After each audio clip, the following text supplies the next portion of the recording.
Welcome to The Explainer. Today, we're diving into the crisis that's shaking Hollywood to its very core. It feels like something's really wrong with the movies and TV shows we're getting, right? Well, our source material makes a pretty bold claim that all these problems, from endless sequels to the big strikes, can all be traced back to a single infection that started over a decade ago. And let's just jump right in with this quote because, wow, it really hits the nail on the head. This captures the mood in Hollywood perfectly.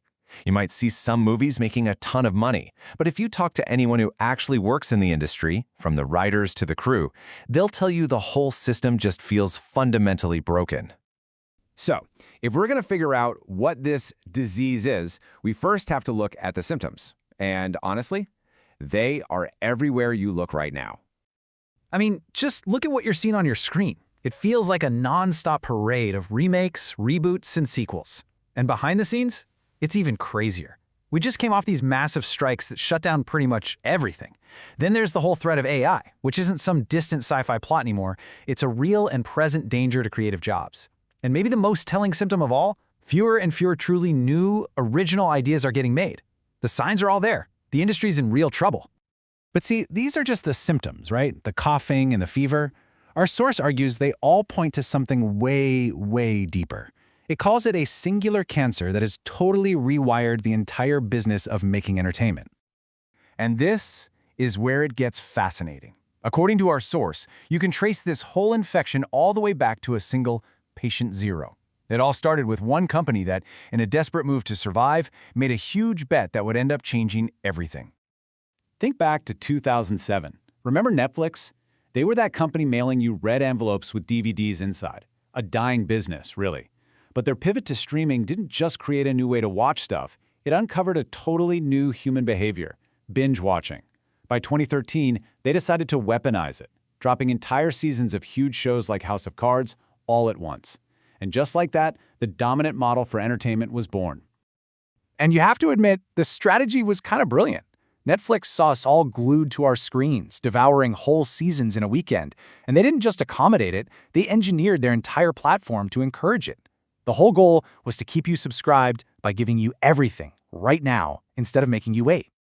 And this right here, this is the core of the infection. This whole model was ripped straight out of the Silicon Valley tech startup playbook. The goal was no longer about making a profit from the shows themselves. No, the goal was to operate at a loss, to get as many subscribers as you possibly could, as fast as you could. It stopped being an art form and started being a numbers game. So this new math, this new way of thinking, wasn't just contained to Netflix. Oh no. It basically threw open the floodgates and invited a full-scale invasion of Hollywood by a totally different kind of player. And this created a massive, fundamental shift in why things get made. For 100 years, Hollywood's goal was to create profitable art. Success was measured by ticket sales. Simple. But for these new tech giants, the content isn't even the product. It's just a really, really expensive commercial. The only metric that matters is how many subscribers it pulls into their larger world. And just look at the biggest players. Amazon doesn't need Prime Video to be profitable on its own.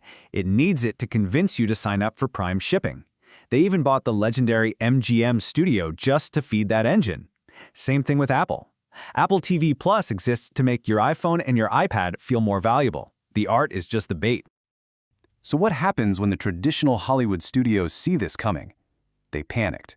And instead of fighting back by doubling down on what made them great, they got infected with the very same tech bro logic.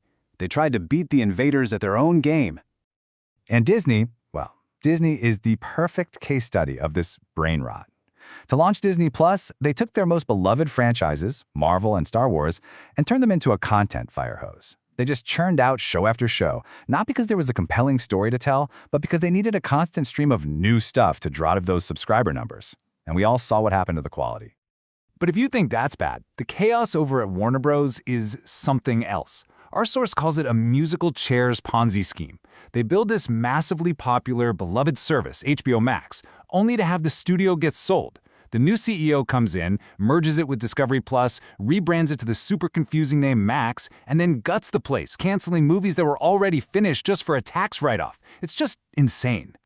And this shows you it's not just a faceless corporate strategy, it's a mentality. It's embodied by this new kind of CEO, like David Zaslav, whose whole playbook seems to be about chasing short-term profits and cheap reality TV, no matter what long-term damage it does to the creative health of a studio. Okay, so we've diagnosed the symptoms, we've traced the infection. So the final question is, what's the prognosis? Is this terminal? The future looks pretty grim for sure, but our source suggests there might just be a path to recovery.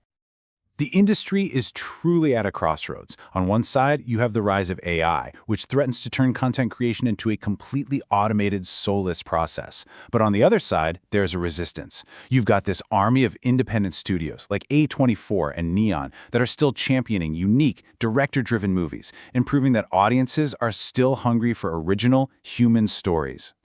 Which leaves us with the final, really provocative question that our source poses, one that goes way beyond the Hollywood Hills. What does it say about our culture when art is being strip-mined just to serve as, quote, weapons-grade pacification of the masses? It's definitely something to think about.